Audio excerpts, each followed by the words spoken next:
చేతబడి అనుమానంతో 5గురి హత్య. ఛత్తీస్గఢ్లోని సుక్మా జిల్లాలో ఘటన. వ్యాధుల బారిన పడుతున్నామని దారుణం. కుటుంబం మొత్తాన్ని చంపేసిన గ్రామస్తులు. పోలీసుల అదుపులో నిందితులంట. చేతబడి చేస్తున్నారని ఆ ఇంట్లో వాళ్ళందరినీ చంపేసినట్టు 5గురికి. అన్యాయం నాయన.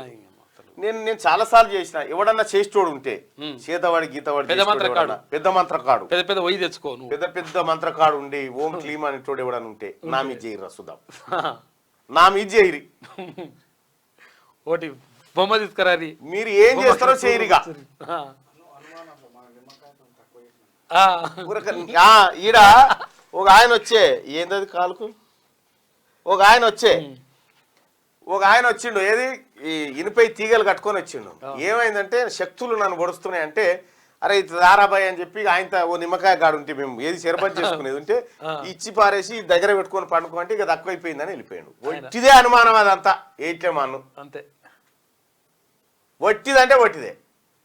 మంత్రాలు లేవు, మన్ను లేవు. నిజంగా మంత్రాలతోని మనుషులకు ఆగమయ్యేది ఉంటే ఈ దవాఖాన్లు ఎందుకు, ఎంబీబీఎస్ డాక్టర్లు 4-5 ఏళ్ళు చదువుడు ఎందుకు, లెక్చరర్లు ఎందుకు, యూనివర్సిటీలు ఎందుకు, వీటి జీతాలు 4 పెద్ద మంత్రకాలను తెచ్చి చూప్ అంటే పోయేటువంటిది చేయాలి కదా.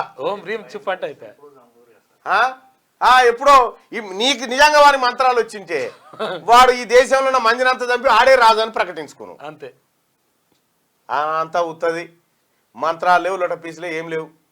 ఓ విశ్వాసం అంతే. ఆ విశ్వాసం మూఢ విశ్వాసంగా అంబేద్కర్ ఆడవాళ్ళని ముందుగా ఎందుకు చదువుకోమని చెప్పిందంటే ఇవి ఎక్కువ నమ్మేది వాళ్ళే కాబట్టి ఫస్ట్ వాళ్ళు చైతన్యవంతమైతే ఇలా ఆటలు సాగమని అంబేద్కర్ ఆ మాట చెప్పిండు. ఈ మంత్రాల నేపంతోటి ఇప్పటికి కూడా ఈ ఊర్లో మన ఊర్లో పండి కూడా మస్తుకున్నారు.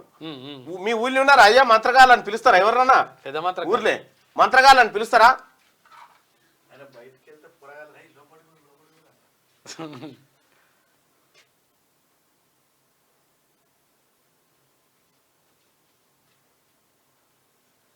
మేయర్ బొంతు రామ్మోహన్ మున్నూరు కాపు కాదు ఆయన.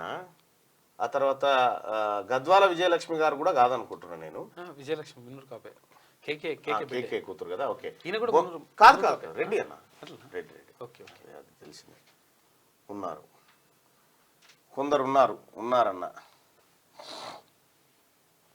మీరు చూడండి వాళ్ళ పరిస్థితి ఎట్లుంటుందంటే ఊళ్ళో మంత్రగాడ తిరిగేటువంటి తిండి గతి ఉండదు. నిజంగా ఒకవేళ అట్లుంటే ఓం రూమ్ చుప్ అని తెచ్చుకోవచ్చు పైసలు. ఎవరన్నా ఉంటే ఇడికి రారి. బ్యాంకులో రుణం ఇచ్చేటప్పుడు తప్పులు ఉంటే ఎలా ఇస్తారు? మాఫీ చేసేటప్పుడు మీకు తప్పులు కనిపిస్తాయి. అయ్యా ఒక పని చేస్తాయి. ఈ బ్యాంకులది కూడా తమాషా కాకపోతే ఇప్పుడు బ్యాంకులో లోన్ తీసుకున్నాం అనుకో, హౌసింగ్ లోన్ 30 ఏళ్ళు కట్టాలి. 30 ఏళ్ళు కట్టాలి. బ్యాంకుని దోస్తే 10 ఏళ్ళలోనే బయటపడవచ్చు మనం. బ్యాంకులో దొంగతనం చేసిన వాళ్ళు 10 ఏళ్ళలో బయటకు వస్తారు.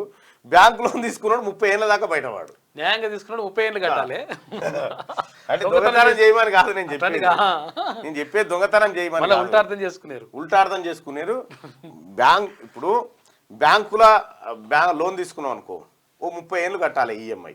అది ఒడవది మన లేదు, కడతనే ఉండాలి. ఇక మా ఇంటిలో అట్లే ఉంది, 30 ఏళ్ళే ఉన్నట్టుంది. విషయం ఏంటంటే దీనికి 30 ఏళ్ళు కట్టాలి, విముక్తి కాం. బ్యాంకులో దొంగతనం చేయి,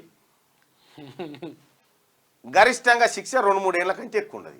5 ఏళ్ళకే అవతలు ఉంటాం మళ్ళా. అమ్మ జీవితం.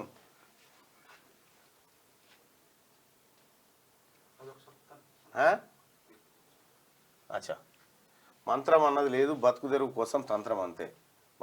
ఒక ఆయన ఉల్లిగడ్డ కోసేస్తుంటాడు, ఒక ఆయన నిమ్మకాయ ఇటో పచ్చి అటో పచ్చి వేస్తుంటాడు, పిండిని బొమ్మ చేస్తాడు, బొమ్మ వేసి ఇట్లా సూదులు కూర్చుడు. అది పెద్ద ఇంకా పిహెచ్డి మంత్రాలలో పిహెచ్డి డాక్టరేట్ వాళ్ళు. ఉత్తుతో ఈ చిన్నగా ఏదో 4 తోవల కాడ దిష్టి మంత్రాలు, ఇంకా చాలా దిష్టి మంత్రాలు. ఒక ఆయన చీపురు గట్టతోని, ఒక ఆమె జడతోనంటా ఉంటాడు, ఒక ఆయన చెప్పుతోనంటా ఉంటాడు. ఇక ఆ మంత్రం ఏందిరా మంత్రం అంటే చెప్పొద్దు, ఇది చెప్తే పారదు. మరి ఈయనకెట్టా తెలిసింది? ఎవడని చెప్తేనే కదా. ఓ అట్లే జరిగింది గీడ. జడ్చర్ల కాడ వాని ఇల్లు కొంట, పక్క ఇల్లు కొనటానికి ఈ ఇంటోడు ఏం చేసిందంటే పసుపు నిమ్మకాయ ఇదంతా చలి అంతా వాళ్ళ ఇంటోళ్ళంతా బేవర్ష అయిపోతే వీడికి వస్తే చెప్పిన అవన్నీ తేరని ఆయన వాడు నిమ్మకాయ వేయగానే మంచిగా గడుపుకొని పోయి షర్బత్ చేసుకొని తాగురని చెప్పిన. ఇక రెండోది ఏంటంటే వాడు అట్లా పోతలేరని ఏం చేసిండు ఎరికేనా, ఆడు ముసలోడు పక్కింటాడు జడ్చర్ల కానే వాడు పయకాలనే వీళ్ళింటి కాడ పోయినాడు ఆఖరికి పెద్ద కేసు అయింది జడ్చర్ల కాడ. అది ఆ కథ అట్లా పెడితే మంత్రగాన్ని కొట్టాను కానీ నాకు ఏం కాలేదట. మంత్రగానికి నువ్వు కొడితే వానికే అవుతుంది కదా, అవుతుంది, ఏం ఆగదు. కానీ కొందరు ఉన్నారన్నా నేను రియల్ గా చూసా. విజయ్ కొమ్ము జర ఆయనను పట్టుకరా, ఆయనను పట్టుకరా, నువ్వు ఎవరిని చూసినావు వాళ్ళని పట్టుకొని రా. ఆ మంత్రగాన్ని మార్నింగ్ న్యూస్ లకు నేను ఆహ్వానిస్తా చేపిద్దాం. ఆ మంత్రగాన్ని ఎవరన్నా ఉంటే అన్ని ఉత్తమాటలే, మంత్రాలు లేవు, లొటపీస్ లేవు. ఎట్లా మంత్రాలు వస్తాయా? మంత్రగాడు మరి వండుకోవద్దు కదా, ఇక చుప్పు అంటే మా అన్నం తయారై తినాలి కదా, అంతే. అంత ఉత్తమాట ఏం నమ్మకూరి. మాది జడ్చర్ల. ఎస్, అందరూ ప్రెస్ మీట్ పెడితే రమ్మని పిలిచిరు, ఎందుకు పోలే అన్న అంటున్నాడు. నన్ను ఎవరు పిలిచి, నన్ను ఎవరు పిలవలే అన్న. మా 2 లక్షల పైన రుణమాఫీ గురించి మాట్లాడే. ఎస్, అయితే ఇంకో విషయం ఏంటంటే ఇక కొంచెం మంది ఎచ్చులకు పోతా ఉంటారు. కేసీఆర్ది bullet proof bathroom bullet proof bathroom అయినది. అందులోకి ఎవడన్నా కొట్టినా కూడా బుల్లెట్ బాత్రూమ్లే కాలుస్తుండొచ్చు, ఎవడన్నా కాల్చుతున్నా బాత్రూమ్లే సిడి పెడుతుండొచ్చునా. ఇట్లే ఒక 4 కూర్చొని పెంకుతావురట. మా బాత్రూమే 3 లక్షలు ఉంటుందని ఒక ఆయన అన్నాడు. ఇంకో ఆయన నాది ఏడ చూసినావు, నాది మెయిన్ హాల్ అంత ఉంటుంది నా బాత్రూమ్, 20 లక్షలు పెట్టి చేయించినాడు. ఆడ ఆయన ముసలాయన దొద్ది కట్టుకొని ఛాయ్ తాగుతున్నట్టు అదే హోటల్ కాడ. నాది 7 కోట్లు ఉంటుందా అని చెప్పిండు. అంటే మీరక్క మీదేట్లా అంటే మీ 10 లక్షల బాత్రూమ్ నువ్వు 30, నేను 7 కోట్ల భూమిలో పోయేస్తారు. మళ్ళీ ఇలా పోయిందంటే రేపు పోను. రైట్, ఎటో బాగా టాపిక్ చేతబడి కాడికి ఏం దొలకపోయినావు అయ్యా. RRR లో AI టెక్నాలజీ అంట డిజైన్లలో ఉపయోగించేందుకు ప్రభుత్వం ప్లాన్ చేస్తుంది. సౌత్ పార్ట్ లో ఎక్కువగా వినియోగం. ఇక AI ఎక్స్పర్ట్స్ తో త్వరలో ప్రజలకు కూడా నేను ఒకటి చెప్తా, భావోద్రేకం అనేది ప్రజలకి. ఇప్పుడు ఎప్పుడైనా ప్రజలు నిన్ను ఇప్పుడు సుదర్శన్ అని తిట్టింది అనుకో, నేను పట్టించుకుంటే కనెక్ట్ అవుతావు. పట్టించుకోలేదు అనుకో సుదర్శన. కాబట్టి నువ్వు ఎప్పుడైనా నిన్ను వాడు ఇట్లా అన్నాడు నువ్వు పట్టించుకోకు, నీ పనిలో నువ్వు అంతే. నువ్వు పట్టించుకోకు, మన వాడు కూడా నీకోసమే పని చేస్తున్నా అనుకో, నువ్వుకో అంతే. సెట్ అయిపోతుంది లెక్క. ఇక మంత్రగాడు తిట్టిండు, కొట్టిండు, వాడు ఊదిండు నా మీద, వాని మానాన వాడిని వదిలేది. క్యూ న్యూస్ ఛానల్లో పనిచేయటకు అనుభవం గల సీనియర్ వీడియో ఎడిటర్స్ కావాలను సంప్రదించవలసిన నెంబర్ 8688926084. qnewsads@gmail.com ను సంప్రదించండి.